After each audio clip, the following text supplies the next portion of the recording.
My fiancé assaulted his best friend, as forever on his bachelor party. My female 28 finance. Male 28. Alex has a biff Dani 28. Since they were 4. She's not like the usual Reddit best friend. Se forever. She's a lovely sweet person who has never crossed boundaries. With Alex or their 2 other friends Marcus and Daniel, the 4 are very close. Dani is gay and always was. She is very much a woman but likes to dress in jeans and t-shirts, and not in any feminine clothing. She is lean, tall, has short hair, and is just one of the boys in a lot of ways. This weekend was Alex's bachelor party. All 4 plus 2 other of Alex's friends went along. It was to a coastal town that's well known for hosting bachelor and bachelorette parties, but there's no strip club or anything. They stayed in a BB, and have scuba diving and kayaking planned. First night went okay, dinner, restaurant, and nightclub and home. Last night was the issue. They did the nightclub and headed back to the house. Marcus and Daniel, who are both single, brought back 2 girls from the nightclub and got busy in their bedrooms. The rest were drinking in the living room, but things got a bit loud, and the 2 friends started complaining that they didn't get to go to a strip club, and never got to see an ass. They were blaming their wives and calling them names. Dani told them to shush as it was ruining the mood, and they both thought it would be funny if they saw Dani's body naked to make up for it. The thing is, Alex joined in and they stripped her. She was screaming loudly and Marcus and Daniel came running and rescued Dani, and put her in the bedroom with the girls and had a fight with the 3 men. Daniel doesn't drink due to a chronic medical condition, and the medication he is on, so they packed up and took Dani and the 2 girls and left the other 3. Dani was hysterical and Marcus wanted her to go to the police but she wouldn't. She was afraid to go home, so they ended up dropping the girls off and taking Dani to her parents, which was an hour away. Marcus was at my door at 7 a.m. this morning.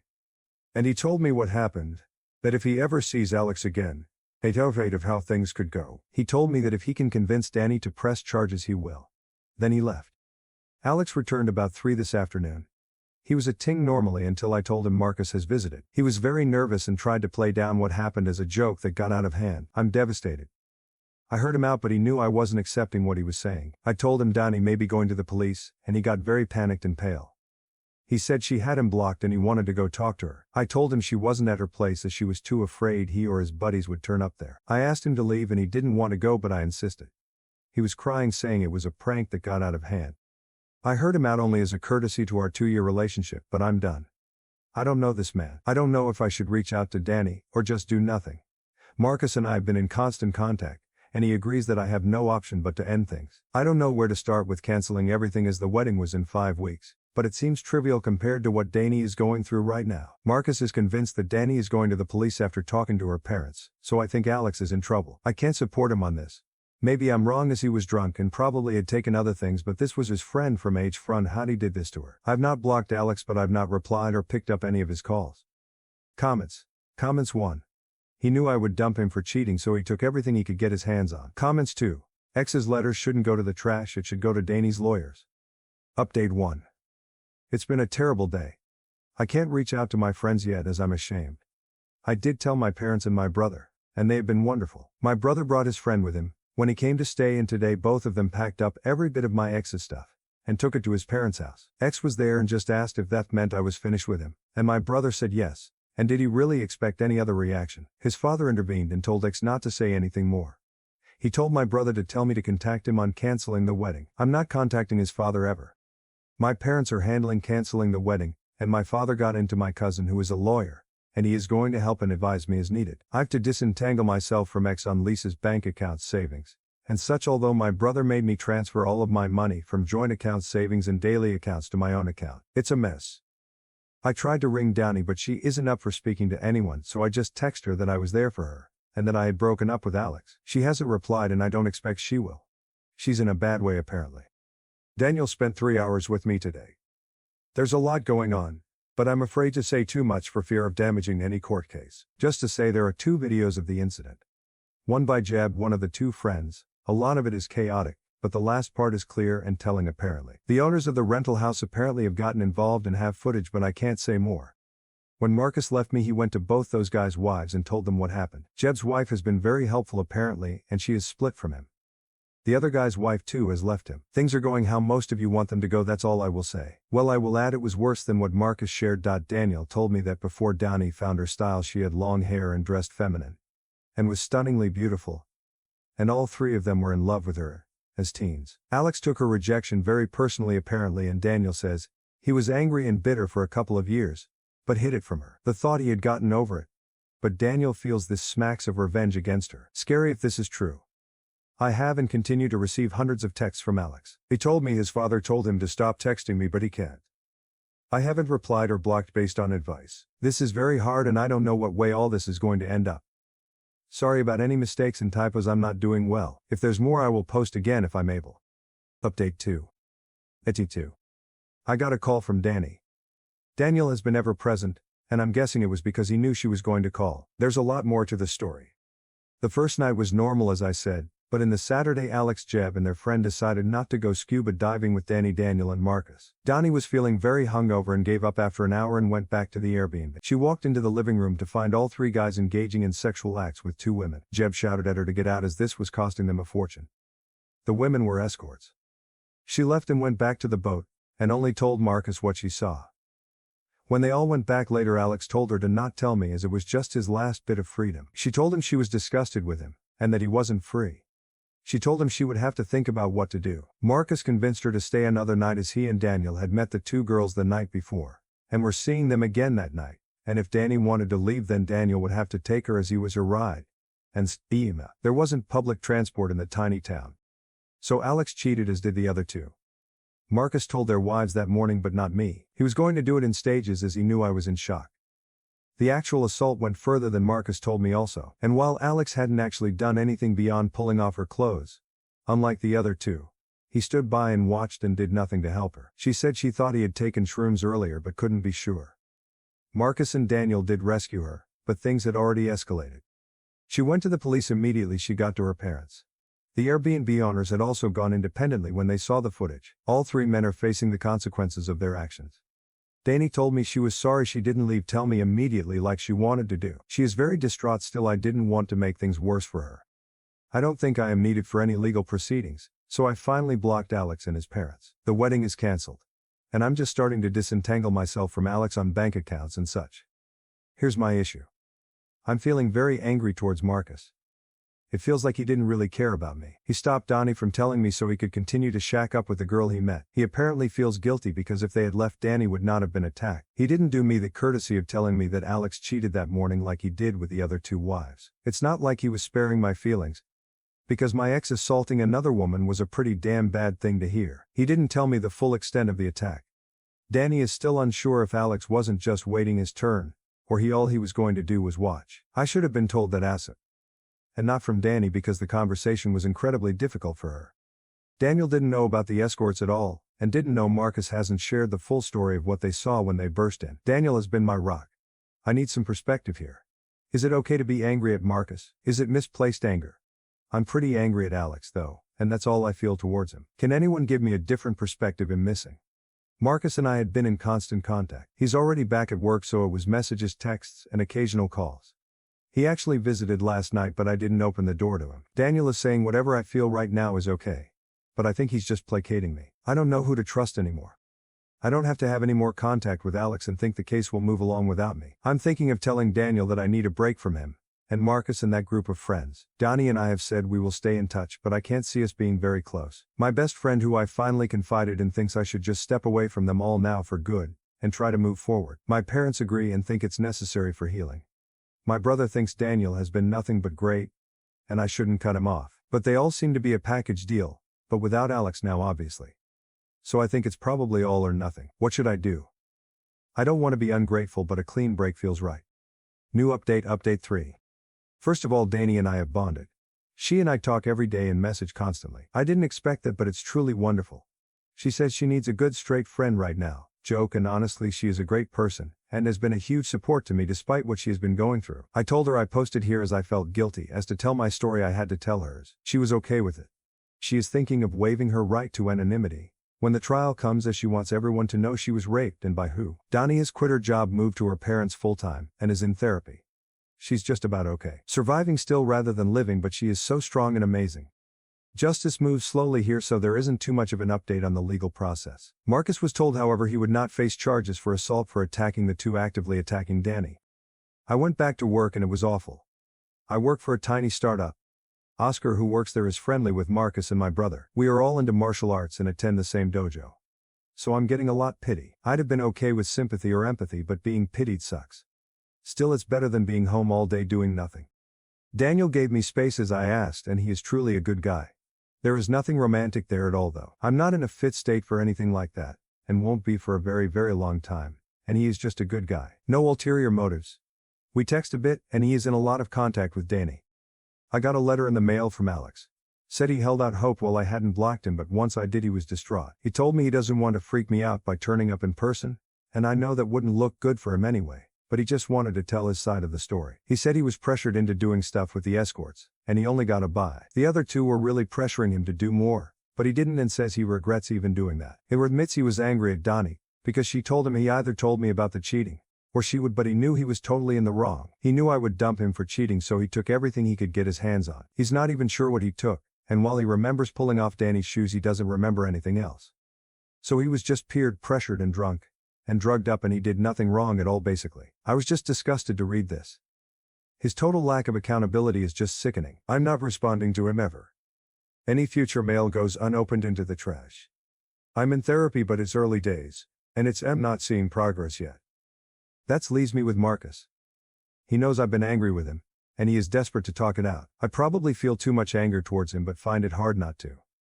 He is still feeling very guilty over making Dani stay. I don't understand why I feel so angry towards him. It's not on the level of anger I feel towards Alex, by any means, but I'm still hesitant to talk to him. I think he made mistakes, but in my heart I know he was dealing with a lot that morning. But I just wouldn't have been there when Alex got home, if I had known the truth. I feel Marcus should have told me everything, as I was the one who had to face Alex alone. I know I should hear him out, but I'm finding it very hard. How can I get past this? I want to clear the air with him, even if we are never friends, and me cutting him out is really having a terrible effect on him. I know he rescued Dani, and has been constantly checking up on her. I know he can be a good guy, but part of me feels he wasn't all good that weekend. I don't know. I haven't touched this in therapy, as we are just starting and are talking about Alex. I need advice on how to deal with this. I wanted to give it some time, but Marcus' mental health is pretty poor, and maybe by not meeting him I am just making him worse. How can I find it in me to just bite the bullet and hear him out? Why am I so angry with him? How can I move past this? I don't want to be angry at him. I'm so exhausted from being angry at him, and at Alex, and I want it to stop, at least towards Marcus, but it won't. Help. I'm visiting Dani for the weekend that should have been my wedding. We are going to have a Lootars marathon, and her mother is making a cheesecake. My own family have been wonderful in every way, but Dani is truly why I'm still standing. My fiancé of 5 years just requested we open the relationship, and that request sent me spiraling. I, 28 female, and my fiancé John, 28 male, have been together for, as the title says, about 5 years. To understand the dilemma, I need to give you some background. We both came from very religious backgrounds, though it affected both of us very differently. John became a problem child, running away, causing problems, and eventually finding a crowd his parents would not approve of. Most of the members of this group were a part of the legged smoke pot, engaged in protests, and were either atheists or practiced different religion. Although some of the members since have left, this crowd became his current friend group. I won't go into details about each and every one of them, but the main ringleaders are Alex, 35 B, and Avery, 33 M. From what I understand, they collected damaged people, as John jokingly said one day, and let them couch surf when things got rough. Alex is some sort of a nape baby, and Avery works in IT, or something like that. John met them when he was 15. At first I thought they seemed very cool and couldn't wait to meet them, since John equated their relationship to that of a child and a parent, so clearly very important people in his life. But when I finally met them, when we were 21, and in college and home for the summer break, the meeting left me a bit disillusioned. Alex was catty and had snide remarks since I wasn't legged or anything, at most bi-curious, and Avery treated me like a child. But John said they always need to break new people in. So I tried to think positive and did my best to impress them with what I was studying, and what my plans for the future are, both regarding me personally and my relationship. But the more I talked, the more they seemed to disapprove of me. Despite the strange meeting, John seemed ecstatic to see them again, and gushed about how much they liked me. So I kept my mouth shut, and just nodded along. Now, to understand a beeper on who Alex and Avery are, in the town they live in, they're something like local celebrities. Very spiritual, their home is full of souvenirs they accumulated over all their travels, are also married. But their definition of marriage is very different from the traditional one, apparently. They went to some tropical state, and took some hallucinogens together, and in their state, They proclaimed everlasting love for one another. Quite a wild concept for someone like me. But I learned to be more open-minded since I left for college.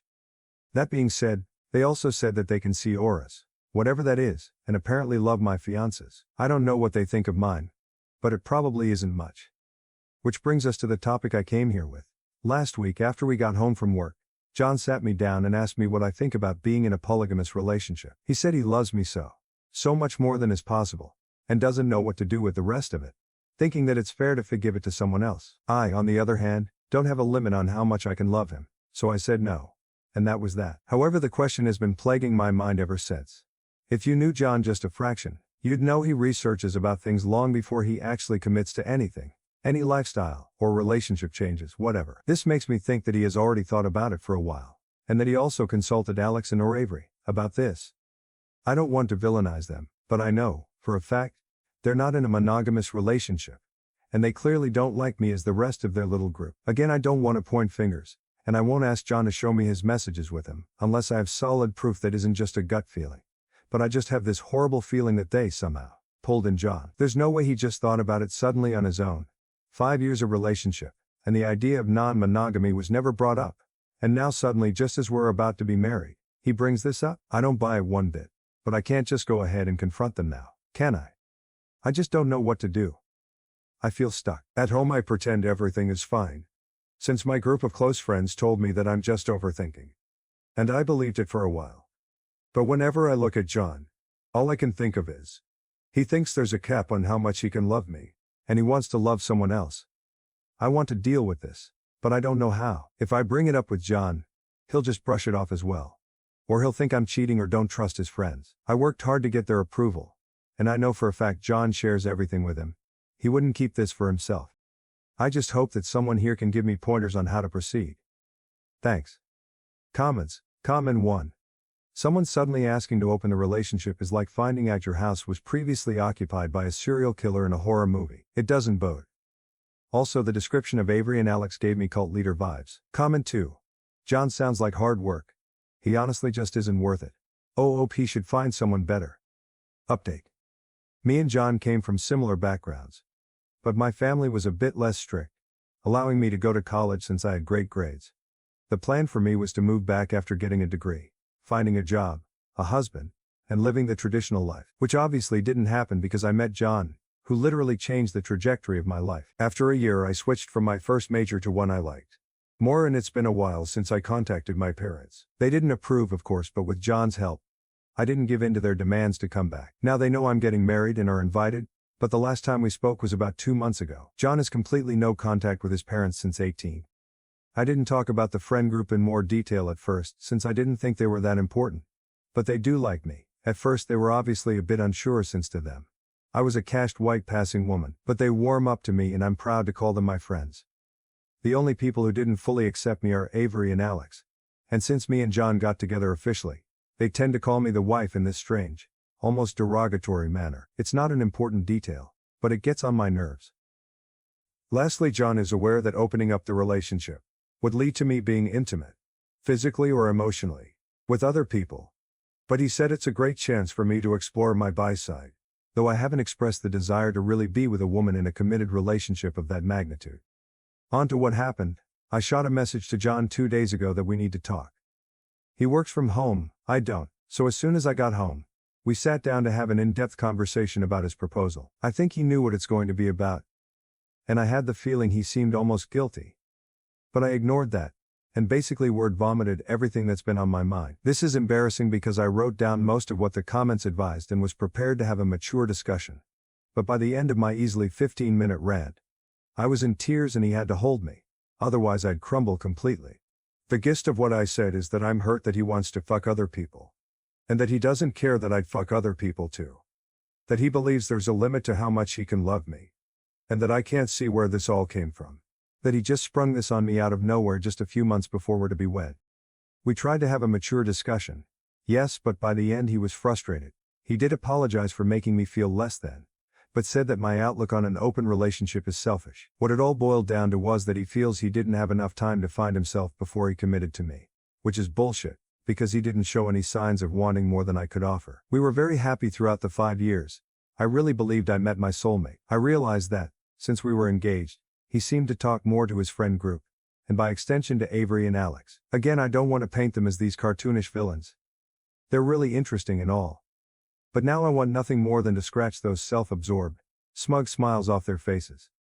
In the end, I demanded to see his phone, and he was shocked. We had a rule that we can see each other's phones, but we don't share passwords or anything since relationship is built on trust, and neither wanted to be a prison guard in the relationship.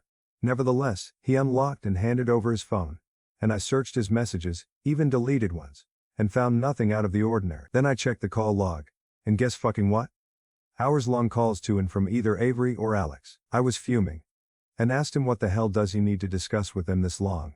And mind you, these dated months back. John eventually caved in and admitted it was them who brought up the idea of open relationship.